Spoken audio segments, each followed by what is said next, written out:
I never thought I'd be the kind of person who would sit down and write something like this. For years, I used to scroll through other people's stories late at night, the ones about betrayal, broken marriages, secret lives. I'd shake my head, feel a little sympathy, and then close the app, confident that my own life was nothing like that. I was wrong. My name is Evan, and until recently, I was married to a woman I genuinely believed was my forever.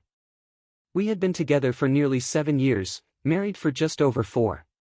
Her name was Lena, organized, ambitious, charming in that effortless way that made people trust her almost immediately. Our life felt stable. Predictable, in the best sense. We had routines. Sunday grocery runs. Movie nights where we'd argue about what to watch and end up rewatching the same comfort films. Inside jokes that made no sense to anyone else. It wasn't flashy love, it was quiet, reliable, and it felt real. Which is why what started happening about 6 months ago hit me like slow poison. At first, it was so subtle I almost laughed it off. Lena became glued to her phone. She started carrying it everywhere, to the bathroom, the kitchen, even when she walked 2 meters to grab a glass of water. Before, her phone would be abandoned on the coffee table for hours. We'd grab each other's phones casually to check the weather or play music. Then one day, there was suddenly a password. When I jokingly asked what she was hiding, she smiled and said something vague about cybersecurity and hackers. I didn't push. I didn't want to be that guy.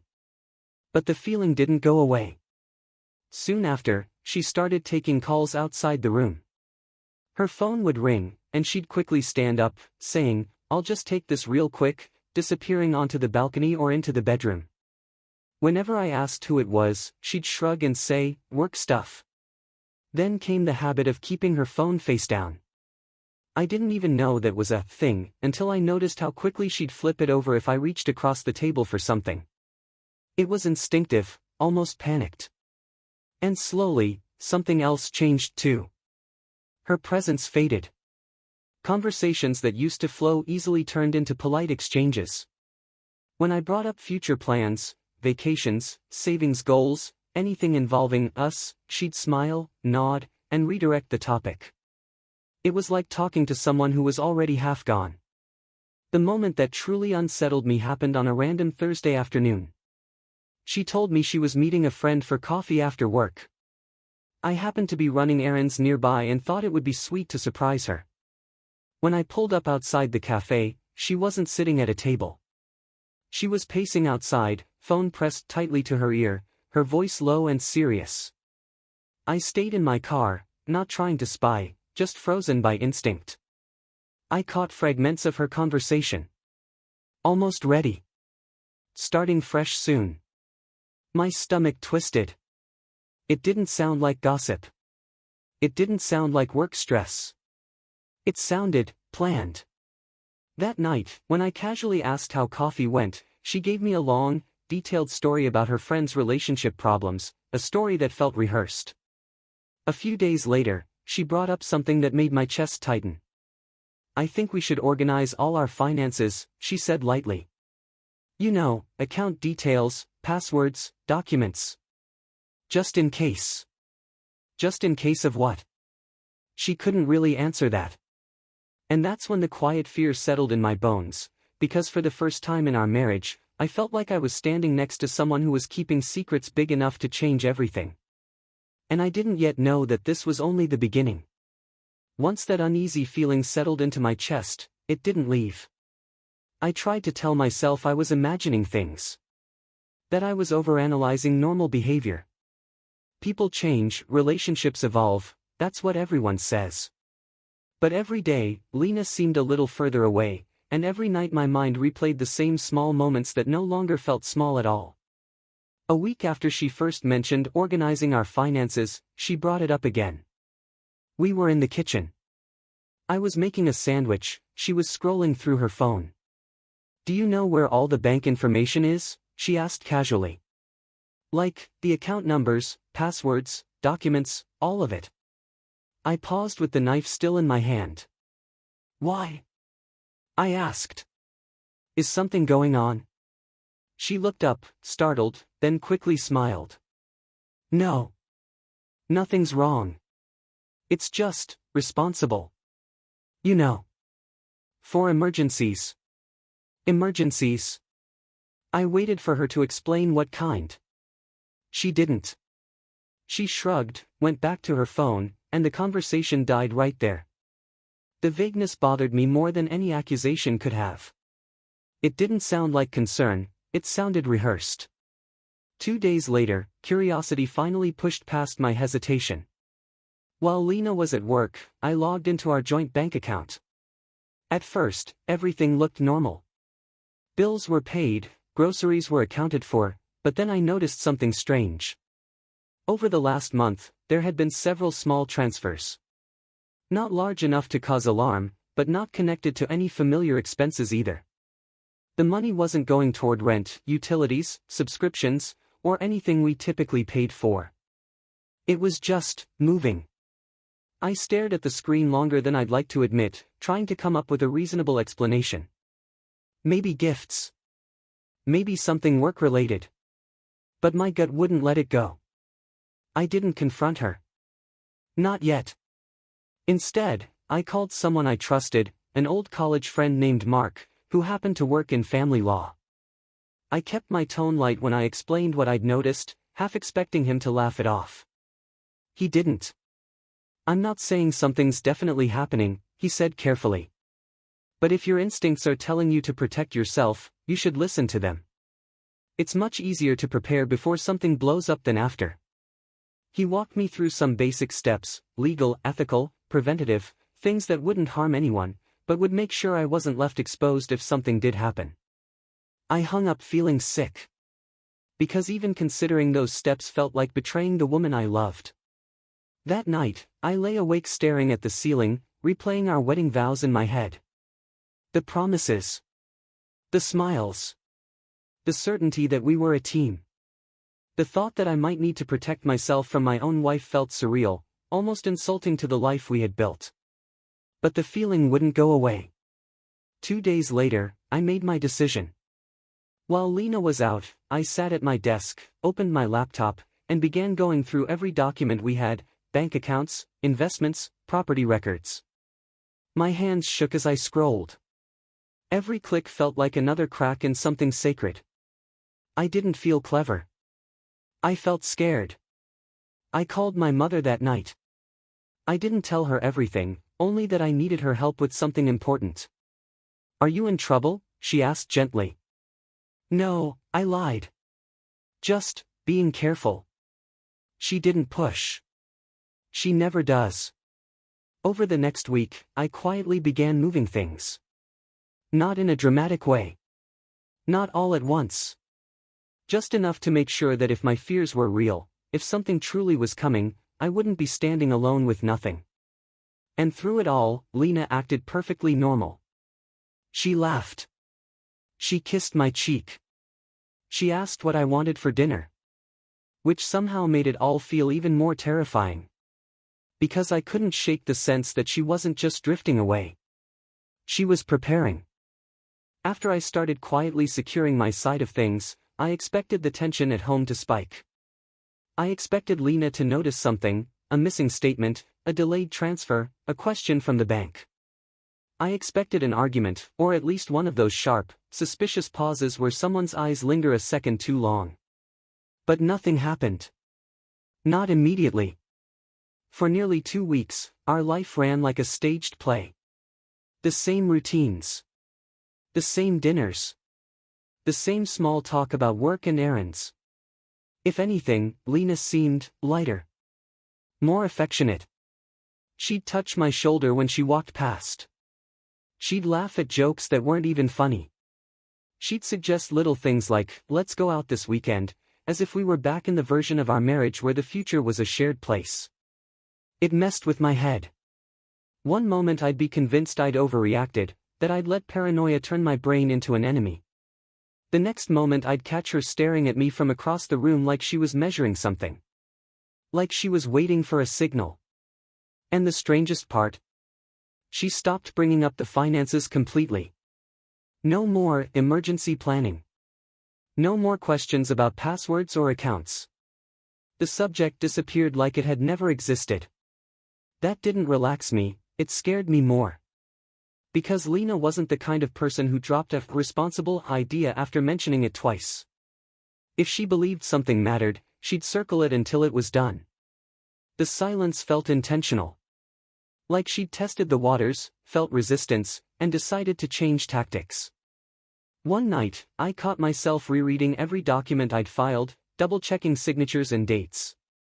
I was exhausted, the kind of exhausted that doesn't come from work, but from living in a home that suddenly feels like a negotiation room. Then came Friday. It started normally. We ate dinner. She asked about my day. I asked about hers. We watched half a movie neither of us cared about. And then, right when I thought we were heading to bed, she muted the TV. "We need to talk," she said. My stomach dropped so hard it felt like I'd swallowed ice. The way she said it wasn't emotional. No trembling. No anger. Just calm, too calm, like she'd practiced the sentence in her head. I turned toward her, trying to keep my face neutral. "Okay." She folded her hands in her lap and looked at a spot just past my shoulder. "I've been thinking a lot," she began. "About us. About my life. About what I want." I didn't interrupt. I barely breathed. I think I want a divorce." There it was. Clean and final. Like a paper being torn in half. She followed it with the usual lines, needing space, needing to find herself, feeling like she'd lost her identity. The words sounded like they'd been copied from a template. But then her tone shifted, and something sharper slipped through. "I've sacrificed a lot," she said, finally looking at me. "And I don't think you ever truly appreciated it. I deserve more than this." That sentence did something to me. Not because it hurt, although it did, but because it felt like a strategy. Like she was building a story where she was owed something. Where leaving wasn't just a choice, it was a claim. I thought about the times I'd supported her. The career pivots. The expensive training courses she wanted. The move we made to shorten her commute, even though it made mine worse. The vacations I postponed so she could do her reset retreats. I wasn't perfect, but I showed up. I tried. I cared. So hearing "I deserve more" didn't sound like truth. It sounded like ammunition. Then she added one detail that made the puzzle snap tighter. "A friend has been helping me see things clearly," she said quietly. "Helping me understand what I should do." A friend. The word hung in the air like smoke. And in that moment, I knew this wasn't a sudden emotional decision. This wasn't a spontaneous breakdown. This was planned. I nodded slowly, forcing my voice to stay flat. "If that's how you feel," I said, "then we should figure out the next steps." For the first time, her composure cracked, just a flicker. Like she expected begging. Or bargaining. Or panic. Instead, she got calm. And I got certain. Something was coming next. And I needed to be ready for it. The divorce papers arrived 3 days later. They weren't slid gently across the table with regret. They weren't accompanied by tears or apologies.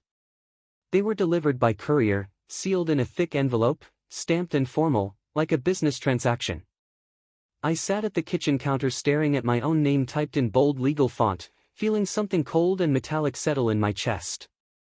This wasn't just about ending a marriage. This was about taking everything. Half the house. Half the savings. My personal investment accounts. The car.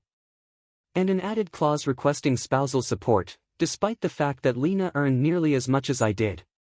The numbers were precise. Aggressive. Calculated. It didn't read like the work of someone who just wanted out. It read like someone who had been coached. I called my lawyer immediately. He skimmed through the documents and exhaled sharply. "She's not playing defense," he said. "She's playing offense." That night, my doubts hardened into certainty. This wasn't heartbreak. This was strategy.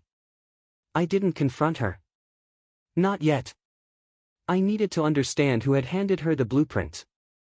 So I started with the only place people forget to lock, social media. Her profiles were still public. Nothing dramatic. No emotional posts. Just selfies, neutral captions, gym check-ins, the image of someone calmly moving on. But as I scrolled through the comments, a name kept repeating itself. Aaron. He liked nearly everything. Left encouraging comments. Inside joke emojis. Subtle but consistent. I clicked his profile. 30-something.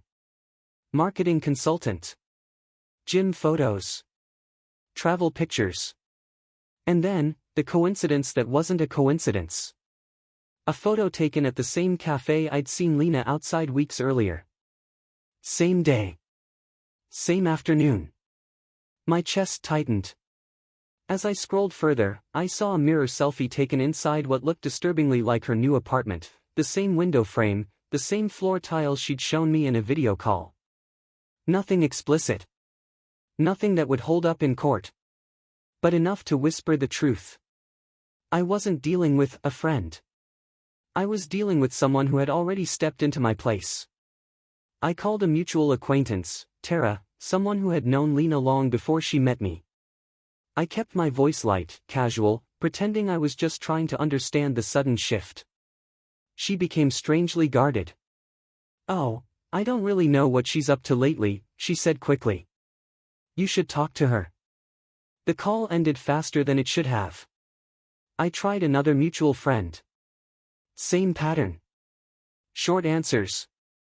Deflection. Avoidance. They knew something. But nobody wanted to be the one to say it. Until Nina called me back 2 days later. She hesitated before speaking, her voice low. "I don't want my name involved in this," she said. "But, yes. There's a guy. His name is Aaron. They met through work. He's been in her ear for months. Months." My stomach dropped.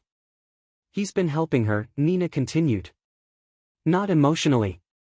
Strategically. What to ask for. How to file. What she deserves." So that was it. This wasn't a woman leaving a marriage. This was a woman being coached into extracting a payout, and then walking into someone else's life with a clean slate. I thanked Nina and hung up. I sat there for a long time, staring at my phone, replaying every conversation Lena and I had shared over the last 6 months. Every vague answer. Every financial question. Every cold silence. I wasn't just being divorced. I was being prepared for removal. And now, I knew exactly who was holding the knife. Once Nina confirmed what I already suspected, I couldn't unsee it. Every memory from the past 6 months rearranged itself into something darker, sharper. What once looked like emotional distance now looked like preparation. What once felt like stress now felt like calculation. I didn't want to confront Lena with nothing but instinct. I needed certainty, not for revenge, but for clarity. I needed to know, without doubt, that I wasn't losing my marriage to confusion, but to a plan. So I waited. 3 days later, on a Saturday afternoon, I drove past the apartment building Lena had moved into temporarily. I parked a block away and told myself I was just checking something simple. Just a coincidence. Just to calm my mind. I sat in my car longer than I expected. Then she walked out. Lena stepped through the glass doors wearing the jacket I'd bought her last winter. Her hair was down, her posture light, not the posture of someone mourning a relationship, but of someone starting something new. A man followed her. Aaron. They didn't touch. They didn't kiss. They didn't need to. The space between them was small, natural, familiar, like people who had already crossed that invisible boundary. They leaned toward each other as they talked. Smiled. Laughed. Then they climbed into his car and drove away. And that was it. No confrontation. No dramatic scene. No shouting. Just truth. I sat there staring at the empty sidewalk where they had stood, feeling the last pieces of doubt drain out of me.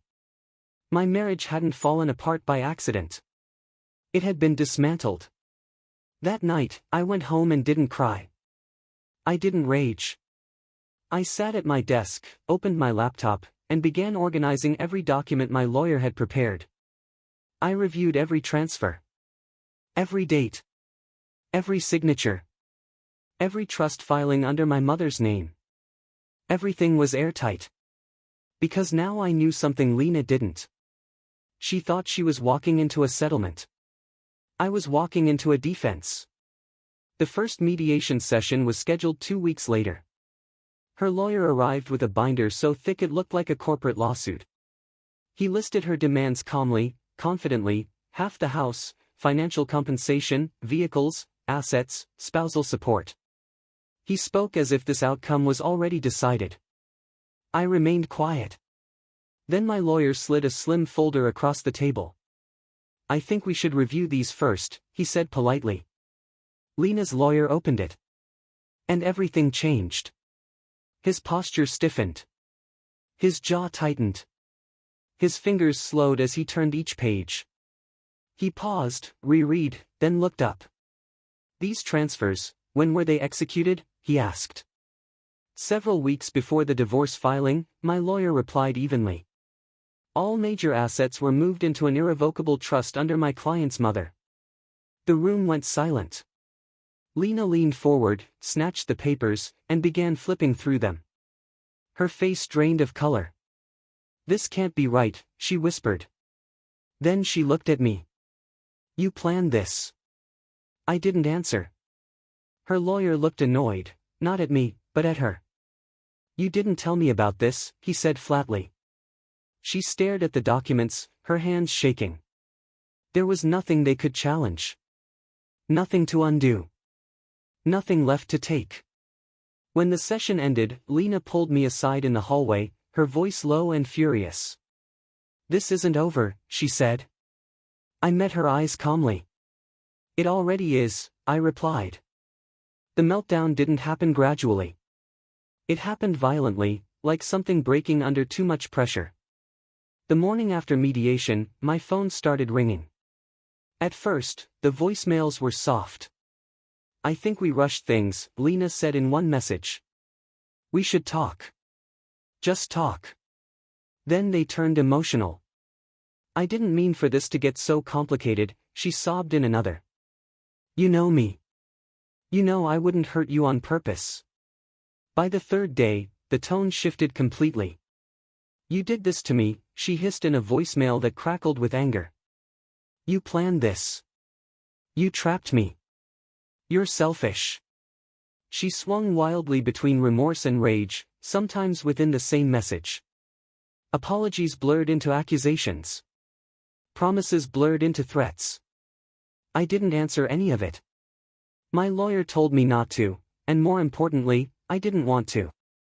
I was done being pulled into emotional storms that weren't about healing, but about control. When she realized I wasn't responding, she changed tactics. She began rewriting the story. Friends started reaching out to me with strange questions. "So, is this whole thing a joke?" She said it was just a test. "She claims you panicked and ruined everything." Apparently, Lena had started telling people that the divorce was never meant to be real, that it was just a relationship experiment. When that didn't convince people, she said it was a test of loyalty. When that didn't work, she said she was the real victim, that my overreaction had betrayed her. At first, some people believed her. Her brother even sent me a message accusing me of being cruel for going nuclear instead of communicating. I ignored that too. Because truth doesn't need volume, it needs time. And time delivered. A few weeks later, a mutual acquaintance named Caleb messaged me unexpectedly. "I have something you should see," he wrote. We met that evening. He slid his phone across the table. Text messages. Between Lena and Aaron. They weren't emotional. They weren't confused. They were tactical. Once the settlement is done, we'll finally be free. Don't soften up. Make him feel guilty. He owes you. They talked about my assets like inventory. They talked about my trust like a mistake. They talked about me like an obstacle. Caleb explained that Erin had been bragging to a mutual friend about setting her up for her new life, and someone finally felt guilty enough to save the screenshots. I felt something settle inside me as I read them. Not anger. Closure. The messages made their way quietly through our circle. One by one, people stopped calling me. Then they stopped calling her. Her version of events collapsed under the weight of her own words. Erin disappeared. Just, gone. And without him feeding her confidence and strategies, Lena unraveled. The voicemails turned desperate. Please, just talk to me. I'll drop everything. We can fix this. I still didn't respond. Because the damage wasn't emotional. It was deliberate. By the time the divorce was finalized, she walked away with her personal belongings and nothing more. Her lawyer quietly withdrew, knowing there was no case left to fight. Her supporters faded. Her future plans evaporated. And I finally felt something I hadn't felt in a long time. Peace. When everything finally settled, the silence felt unfamiliar. Not the heavy silence of tension or suspicion, but the gentle, honest kind. The kind that doesn't hide anything. The divorce finalized quietly. No courtroom drama. No drawn-out arguments. Just signatures, stamps, and a life officially closed. Lena walked away with her clothes, her personal belongings, and nothing more. No settlement. No house. No savings. No future built on someone else's work. Erin was nowhere to be found. The man who had once whispered strategies and promises into her ear had vanished the moment there was nothing left to gain. Whatever fantasy he'd sold her collapsed under reality, and he disappeared into it. At first, I felt hollow. Not sad. Not angry. Just empty. Because when betrayal is this deliberate, you don't grieve the loss of a person, you grieve the version of them you thought was real. My mother came over the weekend after everything was finalized. She didn't ask questions. She brought food, paint swatches, and a quiet kind of support that doesn't demand explanations. We repainted the living room. We rearranged the furniture. We changed the space, and with it, the feeling that the house still belonged to a past version of me. And slowly, I started sleeping better. Not waking up at 3 a.m. wondering what conversation had been fake. Not replaying moments looking for hidden meanings. Not bracing myself for surprises. Just rest. Friends who had pulled away began drifting back. Some apologized. Some just acted normal again. I didn't hold grudges, I understood how convincing her story must have sounded before the truth surfaced. But I also noticed something new. I felt lighter without the constant pressure to prove my loyalty, my effort, my worth. I wasn't trying to earn love anymore. I wasn't afraid of losing everything overnight. And that gave me something I hadn't realized I'd been missing for years. Freedom. Not the reckless kind. The quiet kind. The kind that lets you breathe without checking your phone. The kind that lets you trust your own instincts again. The kind that reminds you that peace is a better prize than revenge. I didn't win. I survived. And sometimes, that's better. Because what she tried to take wasn't just money. It was stability. Safety. Identity. And she failed. Now, when I look back at the man I was before, trusting, hopeful, unaware, I don't feel foolish. I feel human. And when I look forward, I don't see fear. I see space. Room to rebuild. Room to choose differently. Room to write a future that belongs to me. Not to plans made in whispers. Not to promises made behind my back. Just mine.